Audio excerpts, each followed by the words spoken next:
Hello, Irish fans, and welcome to another edition of Dome and Domer, the oldest Notre Dame football podcast on the planet.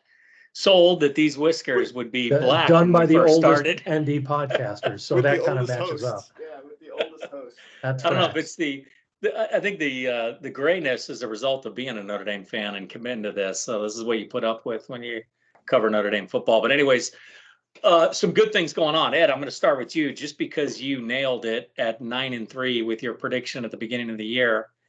Obviously, some of that played in with Freeman being a young, burgeoning coach that had no head coach experience.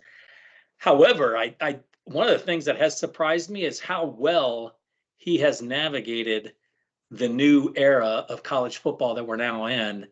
And really, I mean, just in the last couple of weeks, obviously, we could talk about that. But what are your thoughts so far with some of the transfer portal pickups that we've had? Which is, again, I think this is really fascinating because this is where college football changed. Used to be that Alabama and Ohio State, there were no rebuilding years for them because they just reloaded with the talent that they had. But all of a sudden now everybody's in that same boat because if you can reload with the transfer portal, there is no rebuilding. You're loaded up again. And it looks like we're in that case, especially with the schedule that we've got next year. Yeah, I think. I mean, a couple things. As far as 9-3, I just got lucky, but I did really think that they would lose. That the luck would run out in terms of beating teams that you supposedly should beat. And it was almost Duke. It ended up being Louisville. But anyways, I mean, that Ohio State game will stick in our craw for a long, long time because of how eminently winnable it was, and with the stuff that went down at the end of the game. So that's the one that really, I would have rather been 9-3 with a loss to Ohio State, to be frankly, or with a win. Yeah. No, I'm with you there. Honest. Yeah. And of course, beating the crap out of USC is always fun. But now we can just root for Alabama, and then if that doesn't work out, hopefully the Huskies will be the national champions. So just as long as Michigan doesn't win, it'll be a successful season. So, but as far as the portal, it kind of feels like college football is being ruined before our eyes, like our favorite sport since we were little boys. I think so. I'm with you there. Torn asunder. And basically, I mean, I can't remember who was the first one to do this, whether it was Herm Edwards or maybe I think Clark Lee did this, but they may have seen the future coming a little bit better than most. But basically, you need a head coach and you need a general manager. Right? It's turned into a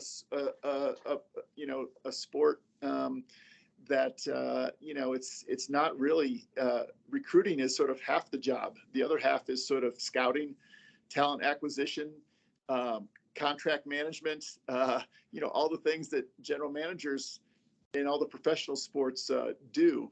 And I don't really feel great about that. Obviously, at the end of the day, we all want to see our teams win on the field, and that's sort of what it comes back to. And how they do it is often less important than if they do it.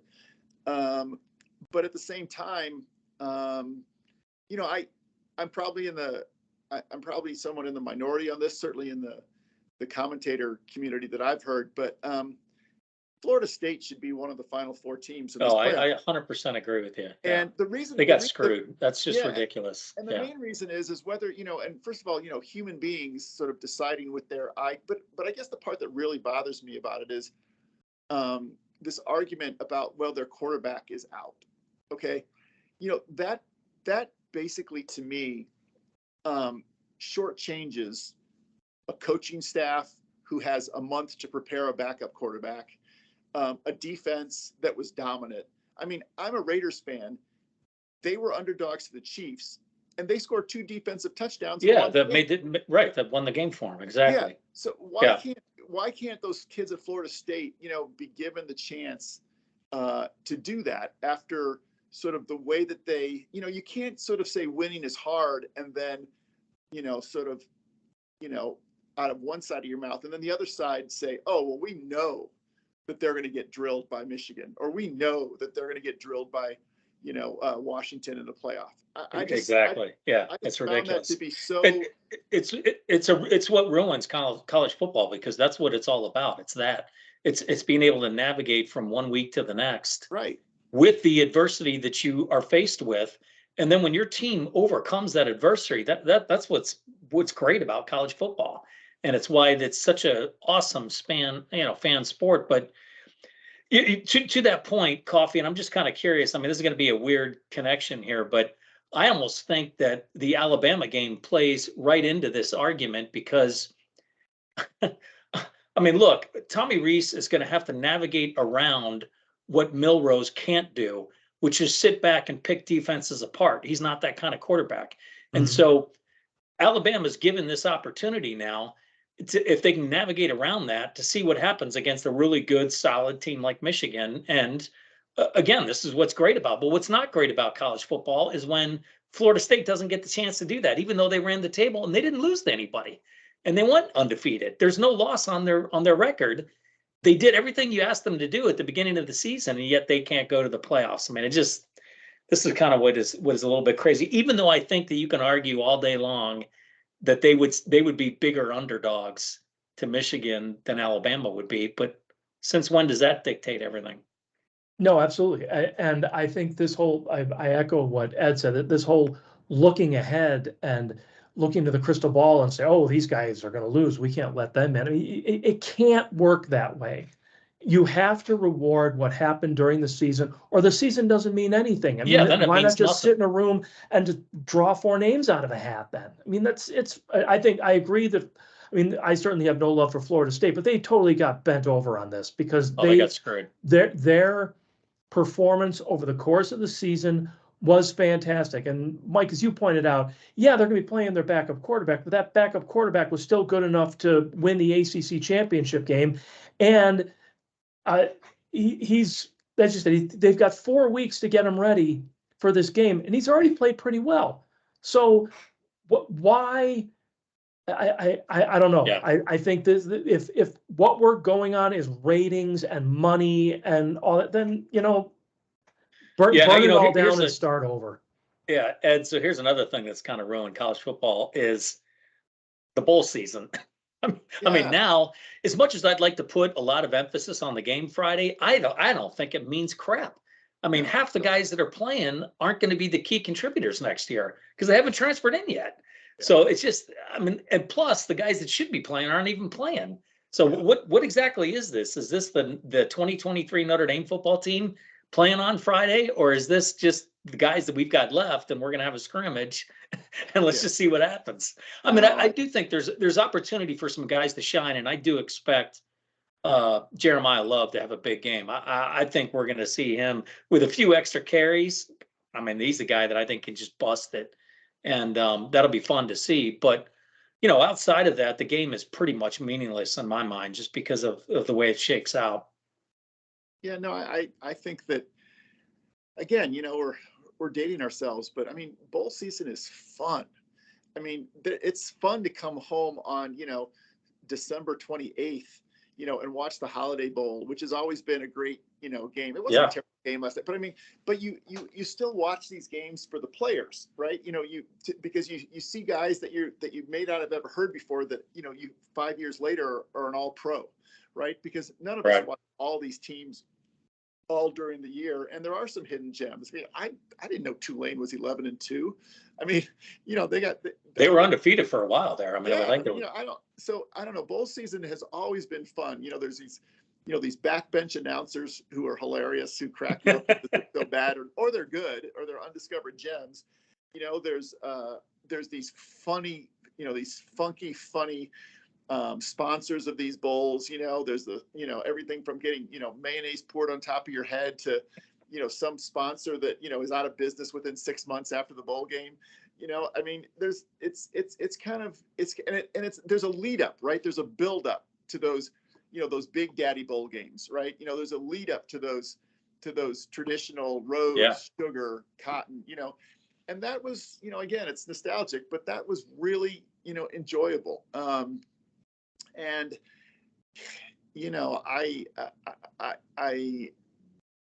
there's so much money at stake, from broadcast rights, for the players, from NIL, for the coaches that are moving around.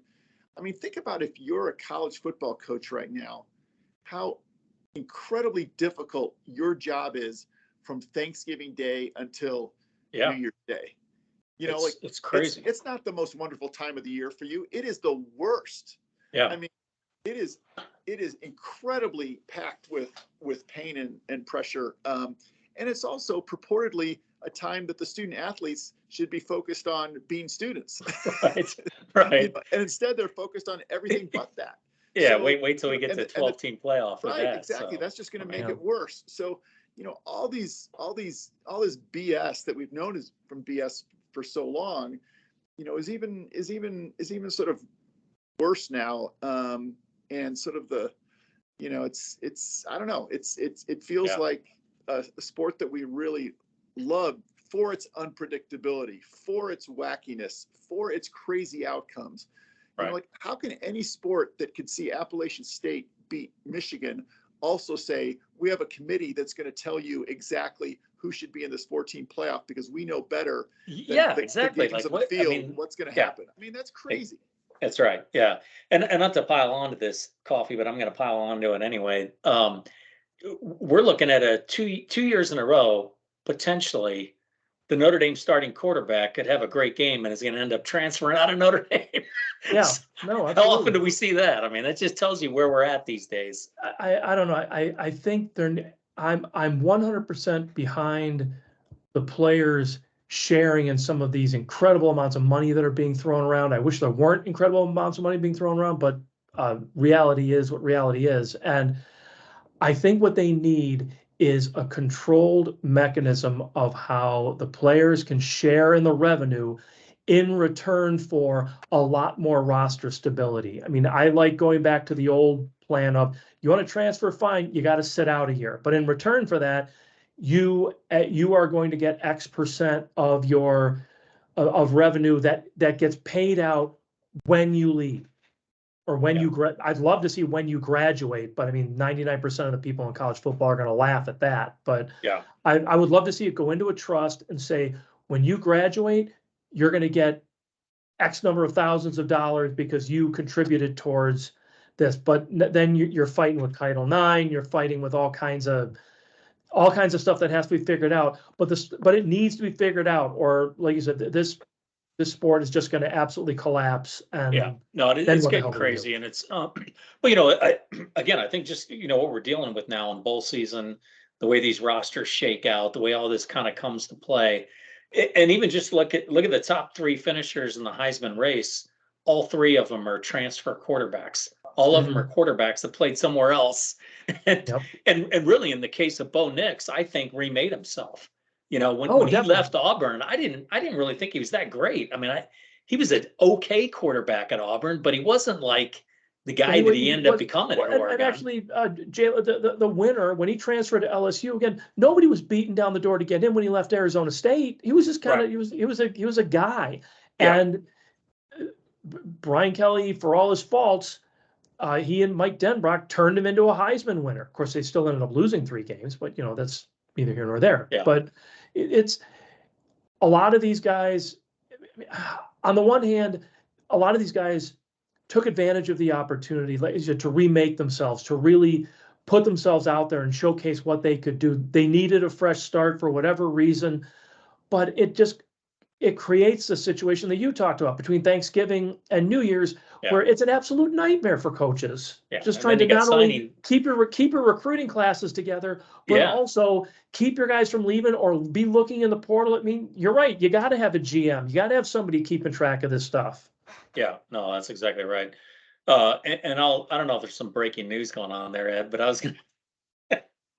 Ed got so mad he just had to say, "Screw it, I'm out of here. I was just gonna. I got to go off camera and have a tantrum." I mean, I was a little surprising, Ed, to see that everybody signed with us. No drama whatsoever on signing day, and it's probably arguably the best class that we've seen since.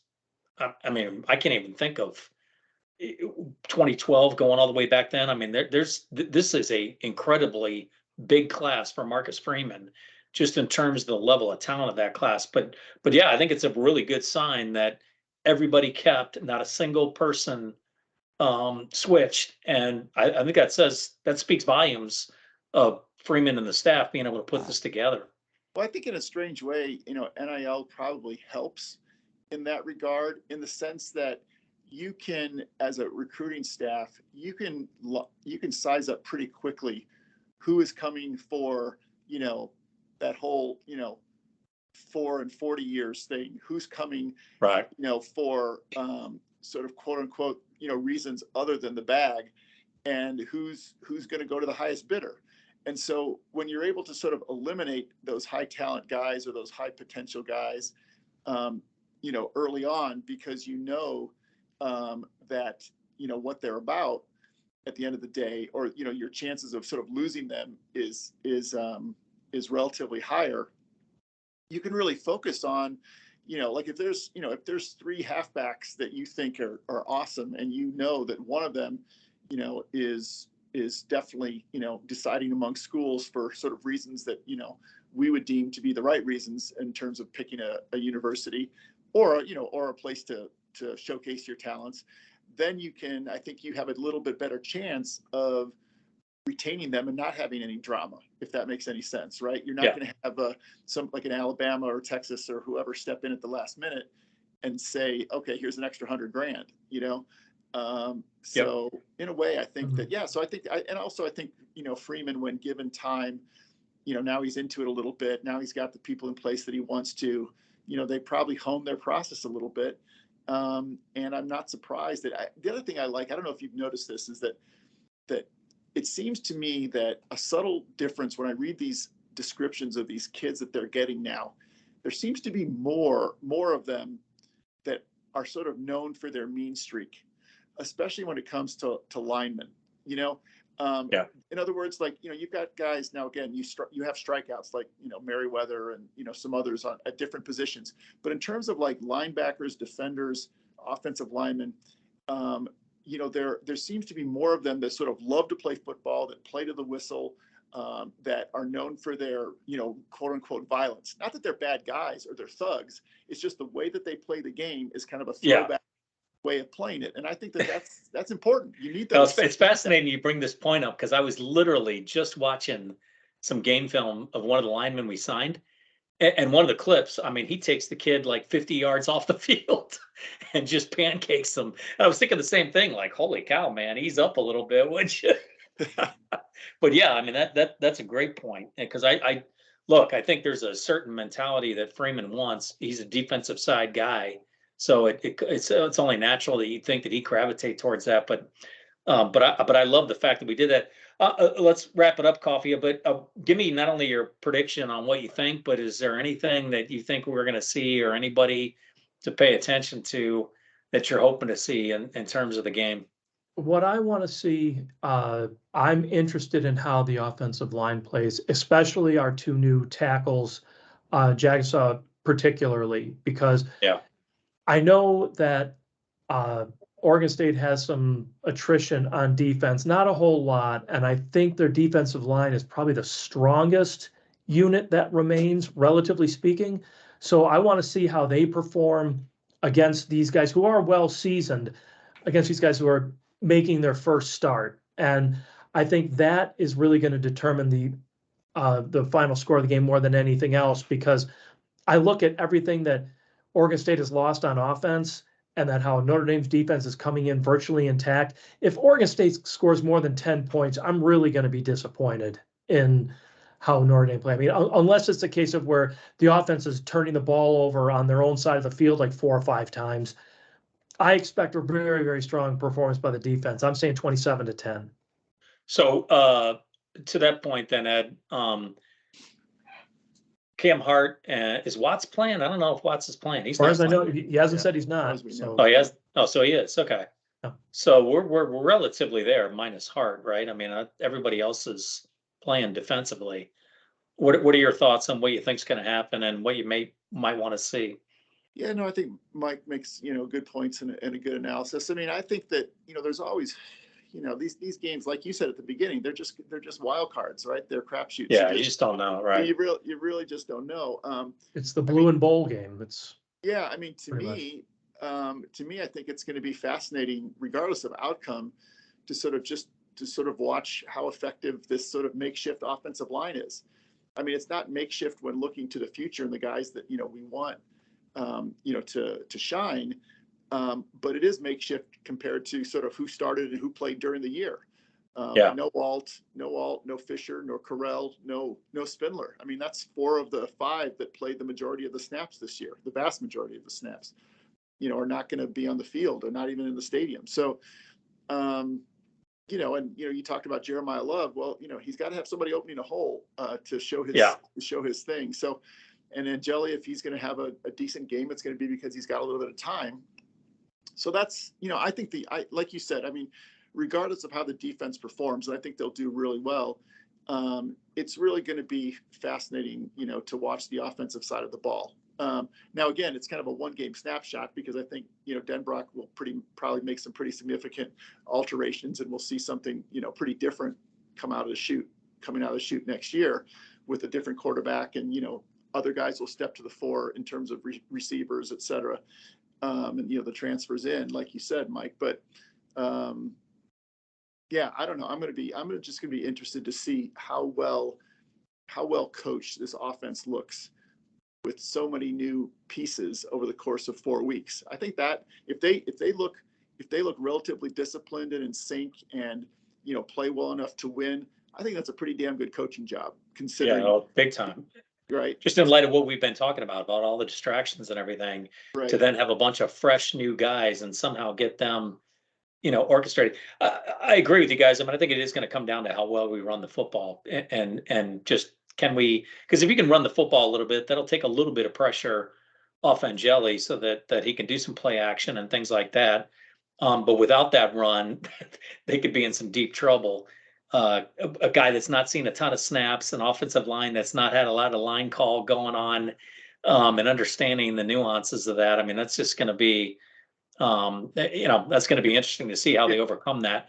I was thinking about this last night, and if you asked me like what would be my measure of success for the game, I mean, obviously you want to win, but I think at the end of the game, if you think about the game and you think about the players and the plays that you remember, if they were made by underclassmen like the Eli Reardons and the Jalen Sneeds and the Jaden Mickeys and the Jeremiah Loves and the Great Houses of the world, then it was a good bowl game, right? Yep. If those guys sort of made the plays that made the difference. I mean, we know Mills and Cross are going to perform. We know, we know this. We know Kaiser's going to play. But if you see the sort of the difference makers be some of those guys that are sophomores, redshirt freshmen, et cetera, then I think that'll be a pretty cool outcome. And as long as it goes along with a 10th win, then I think we're all happy. Yeah, exactly. 100% with you. The other thing I think this is going to be kind of fascinating how this plays out, but if there's one thing you do know about Riley Leonard, he has had quite a few injuries in his career. So he's not a guy that's gone through the season without any banged up or anything. I think that's something that Angeli and Minchie are going to have to take into consideration here, because it's probably likely he's not going to make it through the entire season and not sit out a game or two, just based on his past performance. You know what I mean? And especially if we're going to count on him to run the football a little bit. He's a big guy who takes some big shots. I mean, it's just that I think is going to be fascinating to see how who that number 2 ends up being at the beginning of the season, and who sticks around. Because I do think that whoever that is that sticks around is going to see some snaps. They're not going to be on the sidelines the entire year. And who knows, God forbid something happened to Leonard, but if you just look at the history, that there's an indication there that you're going to get some snaps. So that could be interesting. All right. Well, I assume that we're all predicting a Notre Dame win here, so I'm not going to bother to ask exact scores. But Mike, what'd you say, Mike Coffey, 27-10? I said 27-10 Irish. Okay. Yeah, I think we're going to give up a little bit more than that. I think it might be something like 17 to we'll put 35 on the board, but it might be 35-17. Ooh, okay. Yeah. Okay, I'm going to say 29-13. That's too close to coffee, but that's okay. I think he's got it right in Yeah. the wheelhouse. Yeah, we'll see. Hopefully, a win is a win. I'll take it. But even if we, this game is kind of meaningless, to be honest with you. I don't think it impacts anything going into next season whatsoever, no matter what happens. I'll be disappointed if we don't win, because I think that'll be a reflection on sort of our effort, because Oregon State is pretty discombobulated. I mean, they have not just At the moment they player are, changes, yeah. but coaching changes. They've had Yeah. Yeah, absolutely. right. So Especially with our strength against their weakness. I mean, you Yeah. would think that that's kind of a pick six, something like that might even be in the cards. Yeah. Mhm. before we go, did we have a sort of an alternate opinion on Denbrock? Is anybody in the three Oh, of us I think it's a great move. I mean, I uninspired can't. or Yeah, I I mean, agree. I think it's an awesome move. I mean, I really do. I think it's great for us.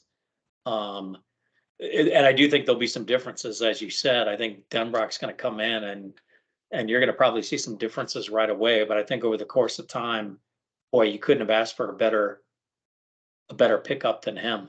I think it's really interesting too for the younger coaches. I mean, this is a guy that basically has developed players at every single position group on offense. Yeah. Right.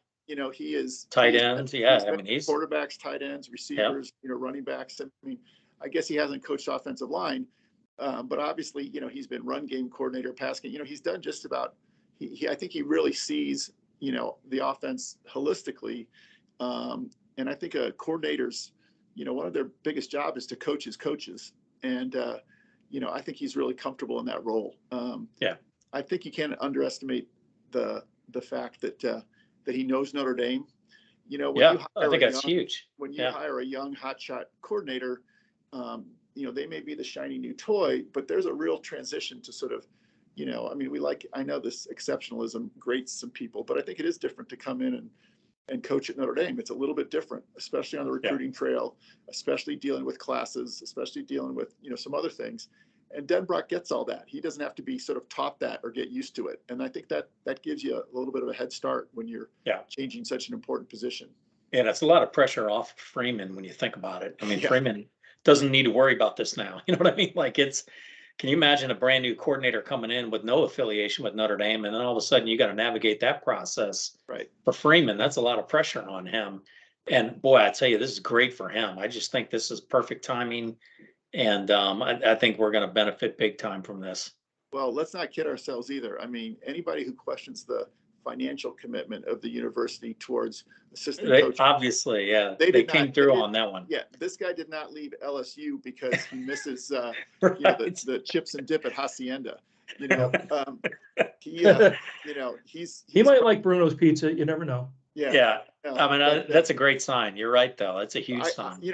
I'm sure that his agent said, "How much is Reese going to make?" Okay, Yeah. well, Yeah. that's more than that. Give us more than that. We'll come. Yep. So, and I'm sure his roots play into it, and he and his wife are both from a couple hours away, and all that stuff. Right. He's getting later in his career. He's probably made peace with the fact he's not going to be a head coach or doesn't want to be, which I think also works in our favor. 100%. But I mean, it's huge. But the pressure that is on Marcus Freeman is, okay, you don't know how long you're going to have Al Golden. Yeah. You don't know how long you're going to have Mike Denbrock. I mean, you think it's going to be a while, but it's time to really get something significant done. Yeah, I agree. You're really well stocked in those two critical coaching positions, and you don't know how much longer that's going to go on. Yeah, for sure. 100%. All right, great. Well, this will be fascinating to see. We'll have some fun with it. We'll leave it there. You've been listening to Dome and Domer, an online conversation about Notre Dame sports from a fan's perspective. For Ed Jordanek, Mike Coffey, I'm Mike Bremer. Thanks for listening.